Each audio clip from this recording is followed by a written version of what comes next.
Pernah nggak lo denger kalimat kayak, dia tuh toxic banget? Ya wajar sih, soalnya dia fatherless. Atau, jangan deket-deket deh sama cowok yang nggak punya sosok ayah. Red flag. Kalimat-kalimat seperti ini sering banget terdengar. Seolah-olah kondisi seseorang yang tumbuh tanpa ayah otomatis bikin mereka berbahaya atau nggak layak dijadiin pasangan atau teman. Tapi apa benar sesederhana itu untuk menilai seseorang? Apakah orang yang fatherless pasti red flag? Atau justru kita yang terlalu cepat menghakimi tanpa benar-benar ngerti cerita di baliknya? Di video ini, kita akan bahas topik yang sensitif tapi penting, tentang orang-orang yang tumbuh tanpa sosok ayah, dan kenapa banyak dari mereka dicap sebagai masalah sebelum diberi kesempatan untuk dimengerti. Sebelum bahas lebih jauh, kita perlu paham dulu apa itu fatherless. Ini bukan cuma soal seseorang yang ayahnya udah meninggal. Banyak orang yang ayahnya masih hidup secara fisik tapi secara emosional gak pernah hadir. Fatherless bisa terjadi karena ayah meninggal, perceraian, ditinggal sejak kecil, atau karena ayahnya terlalu sibuk dan gak terlibat secara emosional. Intinya, fatherless adalah kondisi di mana seorang anak tumbuh tanpa kehadiran aktif dan penuh kasih dari sosok ayah. Dan ini bukan cuma dialami laki-laki, cewek pun bisa merasakan dampaknya. Dampaknya juga nggak main-main. Tumbuh tanpa ayah bisa mempengaruhi pembentukan identitas diri, terutama buat cowok. Karena ayah sering jadi role model pertama tentang bagaimana menjadi laki-laki. Tanpa itu mereka bisa kebingungan dan cari figur pengganti di tempat yang gak selalu sehat. Banyak juga yang tumbuh dengan trust issues, sulit percaya sama orang lain karena dari kecil udah merasa dikecewakan. Pola hubungan juga bisa kacau. Ada yang jadi terlalu lengket dan takut ditinggal, atau malah terlalu dingin dan menjauh. Bahkan, self-worth mereka seringkali rendah. Tapi penting dicatat, gak semua orang fatherless mengalami ini. Faktor lain seperti lingkungan, dukungan dari ibu, atau komunitas yang suportif juga berperan besar. Masalahnya adalah kita sering terlalu cepat memberi label. Oh, dia fatherless. Wah, red flag. Padahal semua orang punya latar belakang dan luka masing-masing. Nggak adil rasanya menilai seseorang dari kondisi hidup yang bahkan mereka nggak bisa pilih. Bayangin kalau lo miskin sejak kecil terus dibilang pasti pelit. Kan gak masuk akal. Sama halnya dengan orang fatherless. Justru banyak dari mereka yang tumbuh lebih bertanggung jawab, lebih punya empati, dan lebih gigih karena pernah kehilangan. Jadi, bukan status fatherlessnya yang jadi masalah, tapi bagaimana mereka menyikapinya. Meski begitu, kita juga gak bisa naif. Memang ada pola berbahaya yang bisa muncul dari trauma fatherless. Terutama kalau gak disadari dan gak disembuhkan.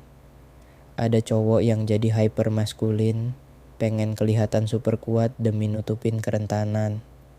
Ada cewek yang jadi people pleaser terus cari validasi dari cowok. Ada yang jadi clingy dan posesif atau justru sebaliknya, dingin dan sulit percaya orang. Tapi semua ini bukan karena status fatherless itu sendiri, melainkan luka yang belum sembuh. Nah, buat lo yang lagi deket sama seseorang yang fatherless, penting banget mengenali tanda-tanda dari trauma yang belum selesai. Mereka mungkin gampang panik kalau nggak dibales chat, atau susah banget terbuka.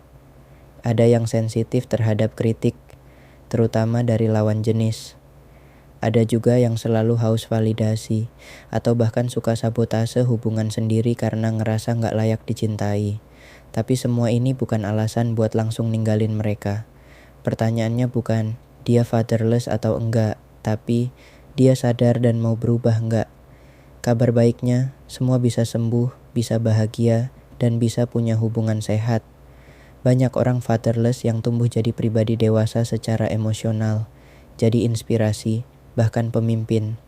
Tapi butuh proses, kesadaran, keberanian, dan usaha terus-menerus. Terapi bisa bantu. Punya support system yang sehat juga penting. Banyak tokoh sukses yang fatherless, Barack Obama, Oprah Winfrey, Eminem. Semua mereka berhasil karena mereka gak terjebak di masa lalu. Mereka memilih untuk tumbuh. Buat lo yang fatherless, ini pesan buat lo. Lo gak rusak, lo gak red flag, dan lo gak sendirian. Tapi lo punya tanggung jawab untuk menyembuhkan diri lo sendiri. Jangan jadikan masa lalu sebagai alasan untuk nyakitin diri sendiri atau orang lain. Justru, jadikan itu bahan bakar buat jadi versi terbaik dari diri lo. Proses ini memang panjang, tapi lo berhak untuk hidup bahagia dan damai. Mulai dari berdamai dengan cerita lo sendiri, pelan-pelan aja, gak harus langsung sembuh. Tapi mulai sadari dan jalanin prosesnya.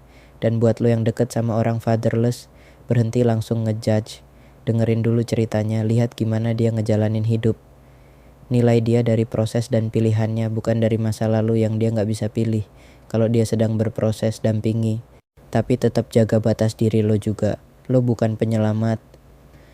Kalau dia nyakitin lo dan gak mau berubah, lo punya hak untuk jaga diri. Banyak dari kita hidup dengan luka, gak cuma fatherless.